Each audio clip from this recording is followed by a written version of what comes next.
બનાસકાંઠામાં ચુસ્ત પોલીસ બંદોબસ્ત સાથે શાંતિપૂર્ણ માહોલમાં તાલુકા વાઇઝ મતગણતરી શરૂ. ગ્રામ પંચાયત ચૂંટણી 2025 અંતર્ગત બનાસકાંઠા જિલ્લામાં કુલ 322 ગ્રામ પંચાયત માટે ચુસ્ત પોલીસ બંદોબસ્ત સાથે શાંતિપૂર્ણ માહોલમાં સવારે 9 વાગ્યાથી મતગણતરી પ્રક્રિયા શરૂ થઈ છે. જિલ્લાના તમામ 14 તાલુકા મથકો ખાતે મતગણતરી શરૂ કરાઈ છે.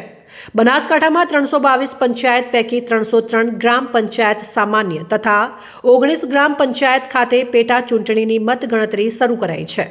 જિલ્લામાં સામાન્ય ચૂંટણીની 303 પંચાયત ખાતે જિલ્લામાં સરેરાશ કુલ 83.50% મતદાન નોંધાયું હતું, જ્યારે 19 પેટા ગ્રામ પંચાયતની ચૂંટણીમાં સરેરાશ કુલ 63.24% મતદાન નોંધાયું હતું. જિલ્લામાં આજરોજ મતગણતરીમાં ચૂંટણી અધિકારી, મદદનીશ ચૂંટણી અધિકારી, મતગણતરી સ્ટાફ, પોલીસ જવાનો સહિત કુલ 1800થી વધુનો સ્ટાફ મતગણતરીમાં ફરજ બજાવી રહ્યો છે. જિલ્લામાં પાલનપુર તાલુકા માટે માઇનિંગ બ્લોક સરકારી ઇજનેરી કોલેજ જગાણા ખાતે, વડગામ તાલુકા માટે વિજય પટેલ હાઈસ્કૂલ વડગામ ખાતે,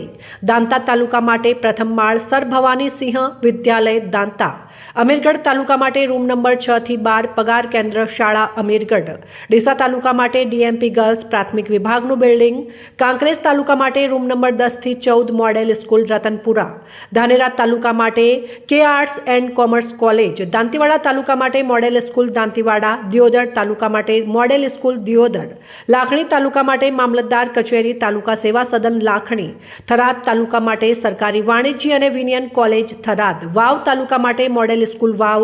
સુઈગામ તાલુકા માટે તાલુકા સેવા સદન સુઈગામ, ભાભર તાલુકા માટે મોડેલ સ્કૂલ ભાભર ખાતે મતગણતરી પ્રક્રિયા હાથ ધરાઈ છે.